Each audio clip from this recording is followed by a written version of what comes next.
If the idea of spending 3 hours in a packed room makes you want to disappear under a blanket more than enjoy the vibe, relax. Your brain is not broken. It might just be running a full audit of the situation while everyone else is shouting, "Come on, it's going to be amazing." Imagine this. It's Friday night. You're finally at peace. And then, notification. Are you coming out tonight? There'll be tons of people. It's going to be incredible. And instantly, your body reacts before your brain even forms a sentence. Not because you hate people, not because you're weird, not because you're too sensitive, but because a part of you has already calculated the real cost of that night out. The noise, the looks, the overlapping conversations, the forced smiles, and the mental recovery that's going to last until Monday. And honestly, your brain looks at all of that and says, "No thanks, I choose inner peace." So today, we're going to talk about what's really happening inside people who often prefer calm over crowds. First sign, your brain doesn't filter like everyone else's. Some people walk into a noisy place, and their brain automatically keeps only the essentials: the music, the friends, the overall atmosphere. Yours sometimes says, "I'll take everything, thank you." You don't just experience the situation. You absorb it in high definition. You notice the shift in someone's tone, the discomfort behind a smile, the person who seems offended even though they say everything is fine. Your brain doesn't just watch the scene, it analyzes the scene. And that's not weakness, it's sensitivity to information processing. The problem is, the modern world isn't really built for that. 100 notifications a day, open spaces, nights out where everyone talks at the same time.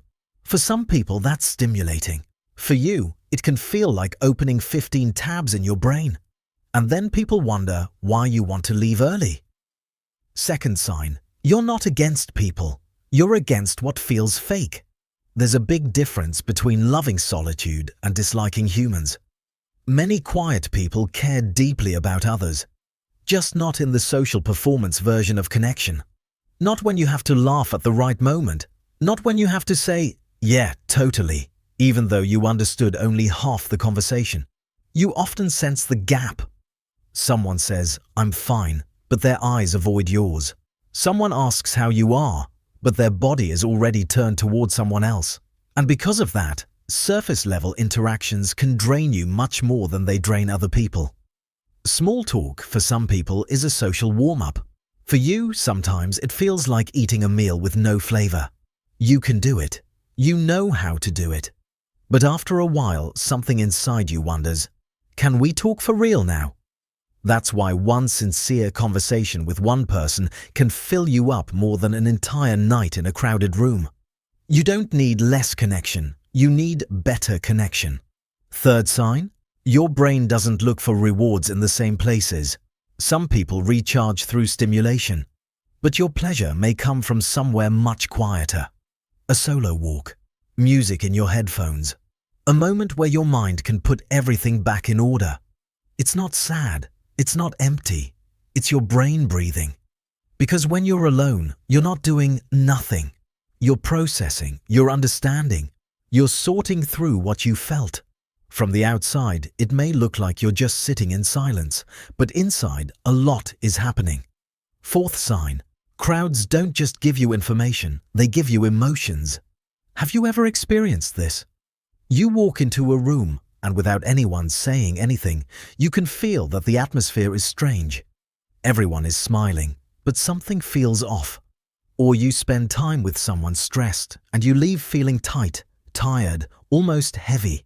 It's as if your emotional system picked up something that wasn't yours. In a crowd, that can become a lot.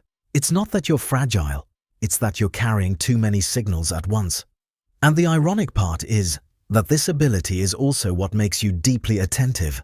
You notice when a friend isn't okay before they say it. But this gift has a cost. You have to learn how to protect your energy. Fifth sign, you're not running away from the world. You're choosing your world. We live in an age that worships noise. The more you go out, the more you post, the more surrounded you are, the more successful your life appears. But what is full is not always nourishing. A packed schedule can hide an exhausted mind. A full room can make you feel lonelier than a silent bedroom.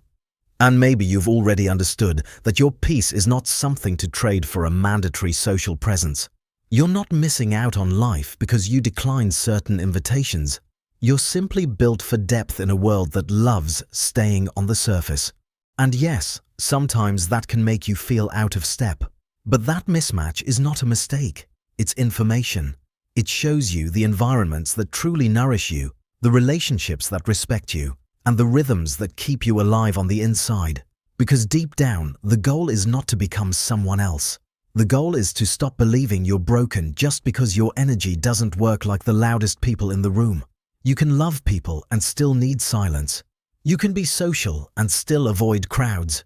You can be deep, funny, warm, interesting, and still want to go home before midnight. That's not a contradiction. That's just you. So, the next time someone asks, "Why don't you go out more?" you don't need to justify yourself for 20 minutes. You can simply remember this. You are not rejecting life. You are choosing the places where your mind can breathe. You're not boring. You're selective with your energy. You're not antisocial. You're sensitive to what feels real. And in a world that often confuses chaos with happiness, knowing how to protect your peace might be a quiet form of intelligence. So tell me in the comments, are you team crowds recharge me or team I need 3 days to recover from a group dinner? And if you recognized yourself in this video, subscribe. The next one will probably put words to another part of you that you thought you were the only one experiencing.